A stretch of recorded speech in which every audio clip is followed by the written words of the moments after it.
다 같이 사도신경으로 신앙을 고백하겠습니다.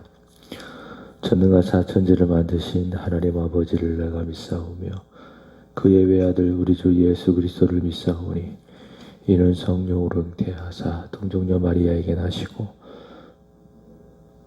고난을 받으사 십자가에 못 박혀 죽으시고 사흘 만에 죽은 자 가운데서 다시 살아나시며 하늘에 오르사 전능하신 하나님 우편에 앉아 계시다가 저리로서 산 자와 죽은 자를 심판하러 오시리라. 성령을 믿사오며 거룩한 공회와 성도가 서로 교통하는 것과 죄를 사하여 주시는 것과 몸이 다시 사는 것과 영원히 사는 것을 믿사옵나이다. 아멘. 171장입니다. 찬송가 171장입니다.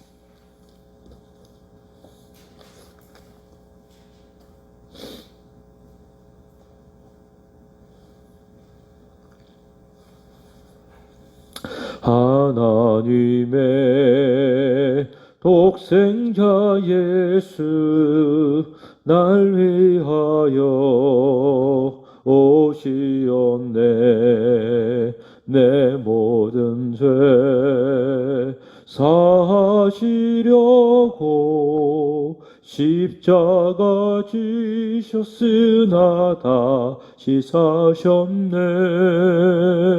살아계신 줄 나의 참된 소망 두려움이 사라지네. 사랑의 주내 갈 길 인도하니 내 모든 삶의 기쁨 늘 충만하네. 주 안에서 거듭난 우리 기뻐하며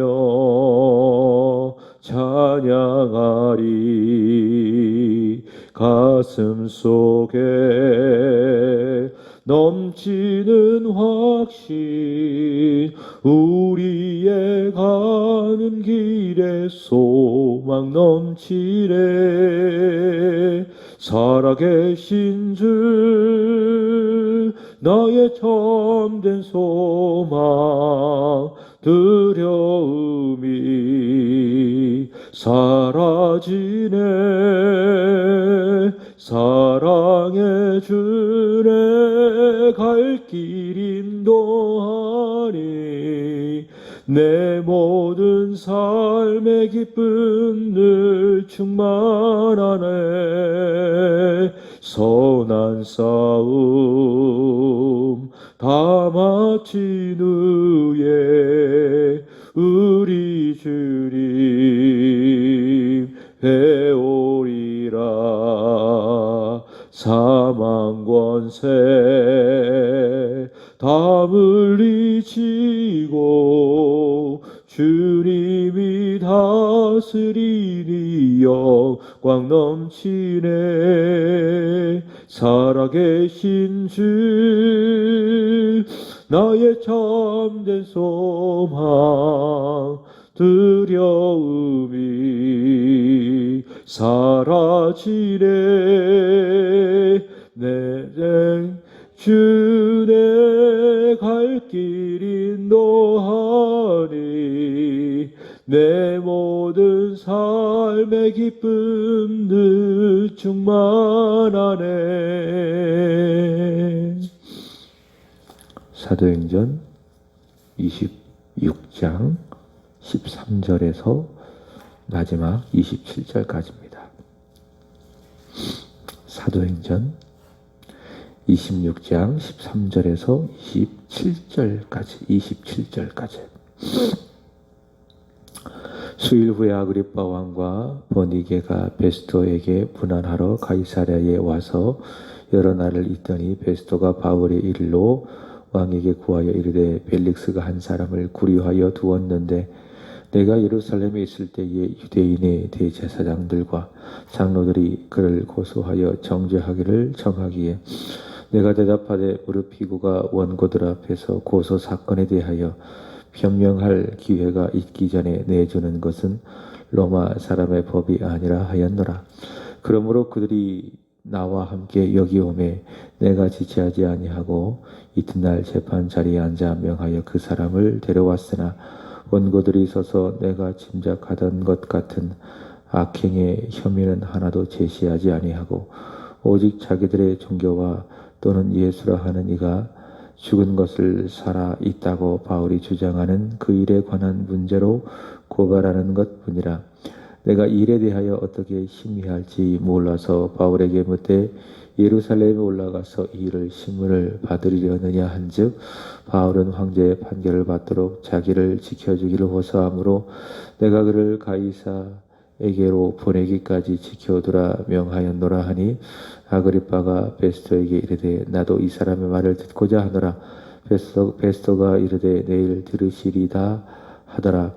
이튿날 아그리빠와 버니게가 크게 위험을 갖추고 와서 천부장들과 시중에 높은 사람들과 함께 접견 장소에 들어오고 베스토의 명으로 바울을 데려오니 베스토가 말하되 아그리빠 왕과 여기 같이 있는 유대 여러분들이여 당신들이 보는 이 사람은 유대의 모든 무리가 크게 외치되 살려두지 못할 사람이라고 하여 예루살렘에서와 여기서도 내게 청원하였으나 내가 살피건대 죽을 죄를 범한 일이 없더이다. 그러나 그가 황제에게 상소한 거로 보내기로 결정하였나이다. 그에 대하여 황제께 확실한 사실을 알릴 것이 없으므로 신문한 후 상소할 자료가 있을까 하여 당신들 앞 특히 아그리빠 왕 당신 앞에서 그를 내세웠나이다. 그 제목도 밝히지 아니하고 죄수를 보내는 것이 무리한 일인 줄을 아나이다 하였더라. 아멘. 사도 바울은 당시 총독 베스토에게 로마 황제 가이사 앞에서 재판받기를 상소를 했습니다. 그래서 바울의 로마 행은 결정이 되었습니다. 이것은 바울이 결정한 일도 아니고 또 당시 총독 베스토가 결정한 것도 아니고 그 배후에는 내가 예루살렘에서 나를 증언한 것처럼 로마에서도 증언하여야 하리라 라고 하는 우리 예수 그리스도의 말씀이 이루어지는 것이죠. 자, 그렇지만 베스토는 아무 제목 없이 사도 바울을 로마로 보낼 수 없기 때문에 공소장을 작성을 해야 됩니다. 그러나 베스토가 객관적으로 보기에도 바울의 제목을 찾아볼 수가 없는 겁니다. 마땅히 공소장에 바울의 제목을 기록할 수가 없는 것이죠. 근데 마침 당시 갈릴리 북부 지역을 다스렸던 왕 헤롯 아그리빠 2세가 이 총독 베스토의 부임을 축하하기 위해서 그의 누이 버니게와 함께 베스토를 방문을 하게 됩니다. 이 헤롯 아그리빠 2세는 사도행전 12장 헤롯 아그리빠의 아들이라고 할 수 있겠죠. 베스토는 그를 통해서 조언을 받기를 원합니다. 자, 그것이 13절부터 14절까지의 내용이고요. 그리고 15절부터 22절까지는 베스토가 예루살렘에 갔을 때에 바울을 고소했던 사람들을 만났고 어제 말씀을 드렸죠. 만났고 그래서 그들이 가이사랴로 내려와서 바울을 일제히 한 목소리로 고소하게 되었는데 바울은 자신의 이 무죄함을 자신의 결백함을 주장하면서 로마 황제 가이사에게 재판을 상소했다라고 하는 내용입니다. 자, 이 말씀 중에 이 부분 중에 이 본문 중에 중요한 것이 있는데 19절입니다. 19절 보시면 오직 자기들의 종교와 또는 예수라 하는 이가 죽은 것을 살아 있다고 바울이 주장하는 그 일에 관한 문제로 고발하는 것 뿐이라. 바울이 유대인들과 충돌한 주요 내용을 소개를 하고 있습니다. 이것은 베스토가 이 아그리빠 왕에게 이야기하는 내용인데 바울이 유대인들과 충돌했던 그런 내용, 그것은 예수라라고 하는 사람이 죽었지만 그러나 다시 살아났다라고 하는 사실을 사도 바울이 주장을 하자 그 문제로 인해서 유대인들과 바울이 크게 이제 충돌했다라고 하는 것이죠. 그러니까 유대인들이 사도 바울을 죽이려고 하는 그런 이유는 예수 때문이고, 특별히 바울의 주장 가운데 그 예수가 십자가에서 죽었지만 다시 살아나셨다라고 하는 그런 내용들 때문에 유대인들이 사도 바울을 죽이려고 했다라는 겁니다. 만약 유대인들이 예수가 죽었지만 살아났다라고 하는 그 사실을 인정하게 된다면 이것은 중요한 문제입니다. 왜냐하면 그들이 유대교를 포기해야 되고 기독교인이 되어야 하기 때문에, 그러니까 예수 그리스도의 부활을 인정하면 예수가 그리스도임을 인정하는 꼴이 되는 것이고, 그러면 그들이 유대교를 포기하고 복음을 받아들이고 그리스도인이 되어야 하기 때문에 그들은 바울의 주장대로 예수가 다시 살아났다라고 하는 그 사실을 받아들일 수가 없었던 겁니다. 그리고 바울을 죽이려고 했던 것이죠. 그렇다면 이 바울이 전했던 이 부활의 복음은 굉장히 바울에게 있어서 생명을 걸고 전해야 되는 중요한 문제라는 것을 알 수가 있습니다. 사도행전 9장에서 사도 바울이 유대교인이었던 사도 바울이 기독교인이 됩니다. 그 결정적인 사건은 무엇입니까? 사울아 사울아 내가 어찌하여 나를 박해하느냐. 바로 그 예수 그리스도를 그가 만났기 때문에, 주님을 경험했기 때문에. 근데 그 바울이 만난 그리스도는 어떤 분이신가? 예수 그리스도는 어떤 분이신가? 죄와 사망의 권세를 이기시고 다시 부활하신 예수 그리스도인 것이죠.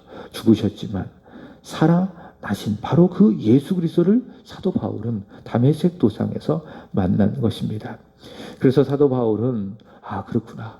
구약 율법도 그렇고 시편도 그렇고 또 선지서도 그렇고 이 모든 것들이 그리스도를 증언하는 것이고 그리스도가 죽었다가 다시 살아날 것을 증언하고 있는데, 바로 죽었다가 살아난 그리스도가 바로 내가 만난 이 다메섹 도상에서 그리스도 예수구나라는 사실을 그는 믿을 수 있게 되었습니다. 그리고 그는 강력하게 주장하죠. 그리스도는 예수다.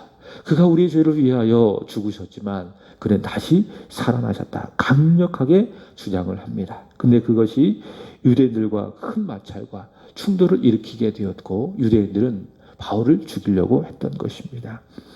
여러분, 복음은요, 구원의 기쁜 소식입니다. 복음은 그 당시에 유대인들이나 로마인들이 들었을 때에 반제국적인 용어입니다. 왜냐하면 당시 그 복음은 무엇인가 하면 로마 황제 가이사가 복음입니다. 로마 황제를 하나님처럼 숭상하는 것이 당시 사회적인 분위기였거든요. 그런 시대 속에서 가이사가 주님이 아니라, 가이사가 하나님이 아니라 누가? 예수 그리스도가 하나님이시다라고 이 복음에 주장을 하고 있기 때문에 복음은 그 당시 사람들에게 반제국적인 용어. 그래서 초대 그리스도인들이 로마로부터 핍박을 받을 수밖에 없는 이유가 바로 이것 때문에 그렇습니다. 그리스도가 바로 하나님이시다. 그리스도가 바로 주님이시다라고 주장하고 있기 때문에. 그럼 복음의 중요한 내용은 무엇인가? 예수 그리스도이지만은 중요한 내용은 무엇인가? 성육신입니다. 하나님이신 그분이 창세전부터 존재하시고, 이 세상이 만들기 전부터 선지하셨던 그 하나님이 바로 사람이 되어 이 세상에 오셨다라고 하는 첫 번째로 성육신. 그것이 바로 구원의 기쁜 소식, 복음이다. 두 번째는 무엇입니까? 그 그리스도께서, 하나님의 아들 예수 그리스도께서 우리의 모든 죄를 담당하시고 십자가에서 고난을 받으시고 죽으셨다. 이것이 바로 복음입니다. 자, 이런 성육신과 그리고 그리스도의 고난과 그리고 십자가의 죽음을 통해서 바로 예수께서 그리스도이심이 증명되어 있는데, 결정적인 사건이 무엇인가? 바로 그의 부활입니다. 그의 부활. 이 모든 일들이 자신의 죄로 인해서 그런 억울한 죽음이나 아니면 유대인들의 억지에 의해서 죽은 그런 정치적인 죽음이 아니라 바로 저와 여러분의 죄를 위해서 감당하신 대속적인 죽음이다라는 사실을 확실하게 증명한 사건이 무엇이냐? 그것이 바로 부활이라고 하는 거예요. 그래서 부활의 관점에서 성육신을 봐야 되고, 고난을 봐야 되고 십자가를 봐야 되고, 그러면 성육신과 고난과 십자가의 부활이 대속적인, 다시 말해 저와 여러분의 죄를 대신한 대속적인 죽음이다라는 사실이 증명되는 겁니다. 그래서 이 부활이 굉장히 중요한 겁니다. 그래서 사도들을 포함하여 사도 바울도 마찬가지죠. 초대교회에 그리스도인들이 끊임없이 생명을 걸고 지켰던 복음의 핵심적인 내용이 무엇인가? 바로 부활입니다. 부활. 주일도 마찬가지예요. 주일은 왜 지켰습니까? 왜 초대 그리스도인들이 주일을 지켰습니까? 예수께서 언제 부활하셨어요? 안식 후 첫날, 즉 주일에 부활했기 때문에. 그래서 부활은 기쁨이에요. 주일은 기쁨의 날이에요. 주님의 날이에요. 그래서 주일이 되어지면은 기쁘게 주님 앞에 와서 기쁘게 찬양하고, 기쁘게 기도하고, 기쁘게 예배하고, 기쁘게 주님을 섬기는 날이 언제입니까? 바로 주일이라는 거예요. 그래서 주일에는 큰 기쁨, 감사, 그리고 감격이 있는 날이 주일이다. 왜? 주께서 죄와 사망의 권세를 이겨내시고 부활을 하셨기 때문에. 그래서 부활을 믿는가, 부활을 믿지 않는가, 이것은 굉장히 중요한 내용이었습니다. 초대교회 그 시대에. 그래서 부활을 믿는다면 그리스도를 믿는 것이고, 이는 그가 그리스도인이다라는 사실을 보여주는 그런 시금석이 된 것입니다. 사도 바울은 고린도전서 15장에서 복음을 전했습니다. 하나의 주제를 가지고 복음을 전했는데 12장에는 은사에 대해서, 13장에는 그 유명한 사랑에 대해서, 15장에는 부활에 대해서 아주 많은 내용을 할애해가면서 사도 바울은 부활의 복음을 전했는데, 그가 이렇게 이야기했습니다. 고린도전서 15장 14절 15절 보시면, 만약 그리스도의 부활이 없다면, 성경대로 그리스도께서 우리의 죄를 위하여 죽으시고 성경대로 저와 여러분의 죄를 위하여 다시 살아나셨다라고 하는 이 부활이 없다면 우리가 전파한 이 복음도 헛되고, 그 복음 위에 우리의 믿음이 세워졌잖아요. 그렇죠? 저와 여러분의 믿음이 바로 그런 기초 위에 세워진 겁니다. 나의 어떤 그 확신, 나의 어떤 경험, 그 위에 우리의 믿음이 세워진 게 아니에요. 우리의 믿음은 어디에 세워졌습니까? 복음 위에 우리의 믿음이 세워진 거예요. 주는 그리스도시요 살아계신 하나님의 아들이십니다 라고 하는 그 믿음 위에 교회가 세워진 것처럼, 저와 여러분의 믿음은 바로 복음 위에 세워진 거예요. 그럼 복음이 뭐냐? 부활. 그래서 부활이 없다면 전파된 복음도 헛되고, 그 복음 위에 세워진 우리의 믿음도 헛되다. 그리스도가 죽었지만 다시 부활하지 않았다면 그 복음을 전한, 그 믿음을 전한 자신은 거짓 증인으로 판명된다라고 이야기합니다. 또 고린도전서 15장 17, 19절 이어질 말씀 보시면, 그리스도의 부활이 없다면 우리의 믿음은 공허한 것이 되며 우리는 아직도 여전히 죄 가운데 놓여 있고, 그리스도 안에서 죽은 사람, 다시 말해 그리스도를 바라보면서 그리스도를 믿음으로 말미암아 죽은 사람, 구약의 많은 인물들이 되겠지요. 아브라함도, 모세와 같은 사람, 다윗과 같은 사람, 다 그리스도를 바라보며 소망하며 살며 죽었던 사람이 아니겠습니까? 그리스도 안에서 그리스도를 바라보며 죽은 모든 사람들은 곧 멸망하게 될 것이다. 그리고 가장 중요한 것은 우리는 이 세상에서 가장 불행한 사람, 불쌍한 사람이 된다라고 하는 겁니다. 무엇이 없다면? 그리스도의 부활이 없다면. 그만큼 바울과 그가 전했던 이 복음에 있어서 그리스도의 부활은 아주 중요한 핵심적인 내용이라고 할 수 있을 것입니다. 여러분, 예수님은 하나님의 아들이십니다. 그분께서 우리의 죄를 위해서 이 세상에 오셨고 우리의 죄를 다 감당하시기 위하여 십자가에서 죽으셨습니다. 여기까지 끝나면, 이걸로 맞춰지게 되면은 복음이 될 수가 없어요. 이것으로 되면 기독교는 죽은 종교예요. 세상에 있는 다른 종교와 다를 바가 없습니다. 그러나 기독교가 생명인 종교가, 예수가 생명인 이유가 무엇입니까? 그가 죽으셨지만 성경대로 다시 살아나셨기 때문에 이것이 생명이 되어지고 기독교는 생명의 종교가 되는 겁니다. 예수님은 살아나셨습니다. 이것은 객관적인 사실입니다. 성경이 그 사실을 증거하고 있고, 오늘 예루살렘에 가보세요. 빈 무덤이 그 사실을 증거하고 있고, 바울이 말하는 것처럼 사도에게도 전해지고 500여 형제에게 일시에 보여졌기 때문에, 증거되었기 때문에 복음은 예수 그리스도께서 다시 살아나셨다는 사실이고 그 사실은 객관적인 내용이다. 여러분 이 믿음을 굳게 하시기 바랍니다. 부활의 기쁜 복음 위에 오늘 하루도 굳게 서서 항상 기뻐하고 쉬지 말고 기도하고 범사에 감사하며 살아가시기를 주님의 이름으로 부탁을 드립니다. 자, 23절부터 27절까지는 베스도는 바울을 이 아그리빠 왕 앞에 세우는 내용입니다. 베스도가 이를 다 듣고 바울을 그 이튿날 아그리빠 왕에 세우게 되어지는 내용인데, 베스도는 재판장 앞에서 바울에 대하여 말하기를 25절 보시면은 자신이 살피건대 바울의 죽일 죄를 찾을 수가 없었다. 자, 그러나 사도 바울이 황제에게, 로마 시민이 않습니까? 그래서 바울이 황제에게 상소하기 때문에 그를 로마 황제에게로 보내야 되는데, 근데 문제는 27절 아무 제목도 없이 보내는 것은 무리다라는 것을 압니다. 자, 그러니 26절 보시면은 아그리빠 왕이 친히 신문하셔서 한번 잘 살펴보시고 그 제목이 무엇인지 밝혀내어서 그것을 말씀해 주신다면 제가 그것을 그 상소장에 적어서 보내겠습니다라고 하는 내용입니다. 여러분, 베스도도 밝히지 못한 그 제목을 아그리빠가 밝힐 수 있을까요? 여러분, 바울은 그 어떤 죄도 없습니다. 바울을 정죄하면 정죄할수록 어떻게 되죠? 오히려 그렇게 정죄하는 그 사람만 죄인으로 될 뿐입니다. 그러니까 바울의 죄를 밝히면 밝힐수록 죄가 없는 거예요. 그리고 그 정죄하는 그 사람만 오히려 죄인이다라는 사실이 드러날 수밖에 없는 것입니다. 바울은 죄가 없지만 죄인의 모습으로 서 있는 겁니다. 예수께서 죄가 없으셨지만 죄인의 모습으로 죄를 다 담당하신 바로 그 모습을 떠올립니다.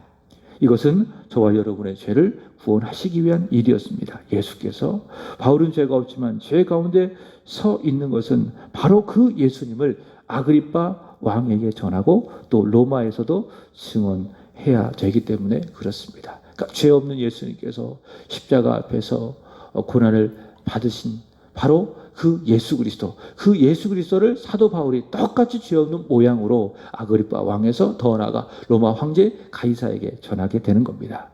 여러분, 우리가 이 세상을 살아가면서 어떤 처지에 놓여 있는가, 그게 중요한 게 아닙니다. 중요한 것은 무엇입니까?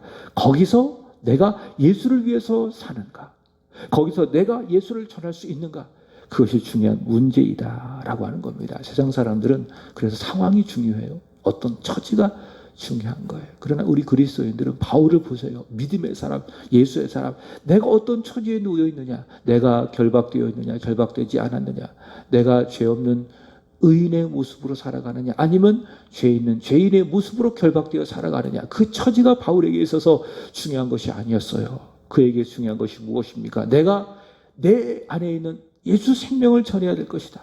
내가 나를 만나주신 부활의 주님을 전해야 될 것이다. 내가 예수를 위해서 살아야 할 것이다. 그것이 바울에게 있어서 아주 중요한 문제였다라고 하는 겁니다. 그게 누구예요? 그게 사도 바울. 그것이 바로 예수 그리스도를 믿는 사람이다라고 하는 겁니다. 여러분, 오늘 하루도 오늘 이 바울처럼 예수를 위해서 살아가시기 바랍니다. 어떤 상황에 놓여 있든지, 어떤 처지에 놓여 있든지, 살아도 예수를 위해서 살고 죽어도 예수를 위해서 죽는 이러한 믿음으로 살아가게 되기를 예수 그리스도의 이름으로 축복합니다. 기도하겠습니다. 살아계신 주님, 오늘 귀한 말씀을 통하여 부활의 복음을 듣게 하여 주셔서 감사합니다. 구원의 기쁜 소식, 복음, 예수 그리스도의 성육신, 그리스도의 순환, 그리고 십자가의 죽음이 우리를 위한 대속적인 죽음과 대속적인 복음의 사건임이 증명되는 것은 바로 그가 우리를 위하여 죽으셨으나 다시 살아나셨다라고 하는 부활의 복음 때문에 그런 줄로 믿습니다. 이 부활의 복음 위에 우리의 믿음이 굳게 서게 하여 주옵소서. 이 부활의 복음 위에 항상 기뻐하게 하여 주시고 감사하게 하여 주시고 쉬지 말고 기도하며 하나님 앞에 살아가는 믿음의 사람 되게 하여 주시고, 어떤 처지에 어떤 상황에 놓여 있든지 내가 만난 그리스도, 나를 살려주신 그리스도, 이 구원의 기쁜 소식을 힘써 증거할 수 있는 믿음의 사람, 예수의 사람, 하나님의 사람 되게 하여 주시옵소서. 하나님, 오늘은 이 구역을 위하여 간절히 기도드립니다.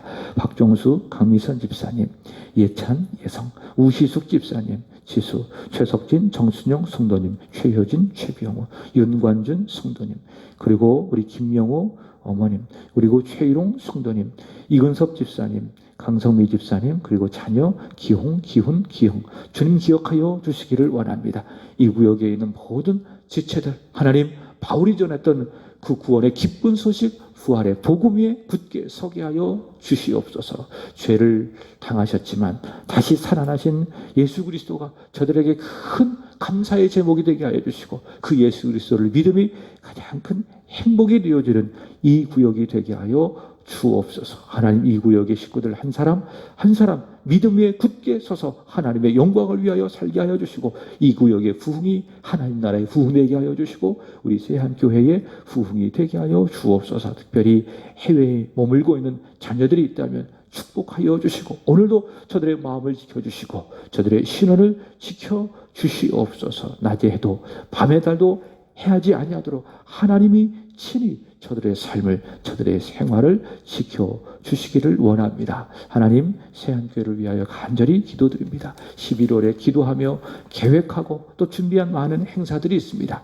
이 모든 일들 우리 주님의 손에 올려드립니다. 영광을 받아주시고, 하나님, 교회가 유익을 얻게 하여 주시고, 참여하는 모든 성도들 믿음의 부흥을 경험하게 하여 주시옵소서. 특별히 11월 15일 추수감사주일, 그리고 우리 주변에 믿지 아니하는 이들을 초청하여 함께 예배하는 초청주일로 정하였습니다. 하나님, 전도 작정자를, 초청자를 우리가 정하기를 원합니다. 기도하게 하여 주시고, 하나님 보게 하여 주시고, 하나님, 우리가 초청하고 싶은 사람들을 함께 초청하여 하나님 앞에 기쁨과 감사의 예배를 드릴 수 있도록 하나님 인도하여 주옵소서. 이런 모든 일들이 하나님 우리 모두에게 기쁨이 되게 하여 주시고, 하나님께 영광이 되게 하여 주시옵소서. 한 영혼이 구원되어지는 축복의 시간, 은혜의 시간, 감격의 시간 또한 되게 하여 주옵소서. 이 시간도 기도하시는 한 분 한 분 머리 위에 하나님의 위로가 있게 하여 주시고, 부르짖어 기도할 때에 하나님 들으시고 응답하여 주옵소서. 감사하며 구주 예수 그리스도의 이름으로 축복하며 기도합나이다. 아멘. 하늘에 계신 우리 아버지여, 이름이 거룩히 여김을 받으시오며 나라의 임하옵시며 뜻이 하늘에서 이루어진 것 같이 땅에서도 이루어지리라. 오늘날 우리에게 일용할 양식을 주옵시고, 우리가 우리에게 죄 지은 자를 사하여 준 것 같이 우리의 죄를 사하여 주옵시고, 우리를 시험에 들게 하지 마옵시고 다만 악에서 구하옵소서. 대개 나라와 권세와 영광이 아버지께 영원히 쌓